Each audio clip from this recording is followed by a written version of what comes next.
2026년 5월 14일에 주시는 하나님의 말씀은 고린도전서 14장 19절의 말씀입니다. 그러나 교회에서 내가 남을 가르치기 위하여 깨달은 마음으로 5마디 말을 하는 것이 1만마디 방언으로 말하는 것보다 나으니라. 아멘. 종교개혁가인 존 칼빈은 제네바 교회를 담임하면서 주일학교와 새신자에게 성경을 교육할 목적으로 1542년 제네바 교리문답서를 만들었습니다.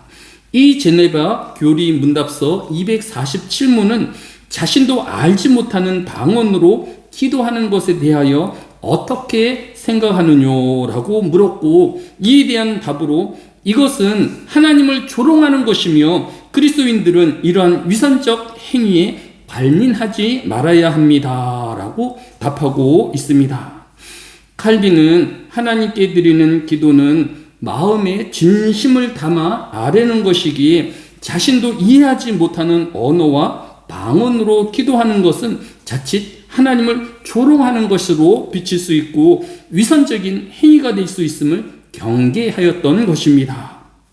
당시 로마 카톨릭에서는 미사를 회중이 알지 못하고 이해하지 못하는 라틴어로 진행하였다가 최근인 1962년부터 1965년까지 진행된 제2차 바티칸 공의회 이후로부터 미사 때 회중이 이해할 수 있고 알아들을 수 있는 언어로 미사를 진행할 수 있도록 규칙을 바꾸었습니다.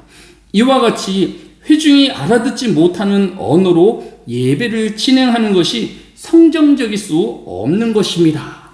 그래서 또 다른 종교개혁가인 마틴 루터의 업적 중 하나가 라틴어 성경을 모국어인 독일어로 번역한 일이었습니다. 당시 성도들은 성경을 구할 수도 없었고 구한다 하여도 라틴어로 된 성경을 읽을 수도 이해할 수도 없었던 것입니다. 이때 마틴 루터가 1521년 신약 성경을 번역하였고 1534년에는 신구약 모든 성경을 독일어로 완역하였던 것입니다. 때마침 인쇄술의 발달로 누구나 자신이 이해하고 알아들을 수 있는 언어로 된 성경으로 직접 하나님의 말씀을 읽게 되어진 것입니다. 2023년 6월에 개관한 송도에 있는 세계 문자 박물관에는 바로 이 마틴 루터가 번역한 비텐베르그 구약성서 초판본이 전시되어 직접 확인해 볼 수도 있습니다. 종교개혁은 신부들만 읽고 이해할 수 있었던 라틴어 성경을 모두가 읽을 수 있는 독일어로 번역한 것이 큰 역할을 할 수 있었던 것입니다. 따라서 성도가 다시 아무도 알지 못하는 방언으로 기도하는 것은 우리의 신앙을 종교개혁 이전의 시대로 되돌리는 것이 바람직하다고 말할 수 없는 것입니다. 오늘 본문인 고린도전서 14장 19절도 교회에서 내가 남을 가르치기 위하여 깨닫는 마음으로 5마디 말을 하는 것이 1만마디 방언으로 말하는 것보다 나으니라 라고 하였습니다. 성경은 분명하게 소통할 수 있는 언어의 5마디가 소통되지 않는 1만마디의 방언보다 낫다라고 교훈하고 있는 것입니다.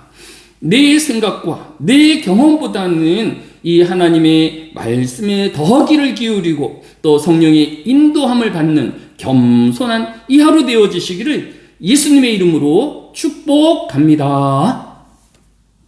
사랑이 많으신 아버지 하나님, 이 한날에도 우리에게 새 날을 허락하여 주셨습니다.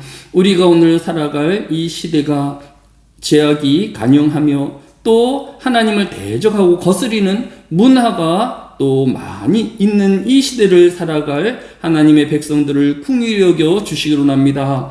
저들이 세파에 힘들이지 아니하게 해주시고 또 새 속에 물들지 아니하며 하나님의 말씀 중심의 삶이 되어지게 하여 주시기로 합니다. 또 우리를 인도하여 주시는 성령 하나님의 귀 기울이는 하루가 되어지게 하여 주시고, 말씀대로 말하고 말씀대로 행동하는 이 거룩한 하루 되어지게 하여 주시기 원합니다. 건강으로 허락하여 주시고, 또 모든 성도의 생업 위에 복을 허락하여 주셔서 물질의 어려움 겪지 아니하며 나누어주고 베푸는 삶이 되어지게 하여 주옵소서. 감사를 드리오며 예수님의 이름으로 기도드렸사옵나이다. 아멘.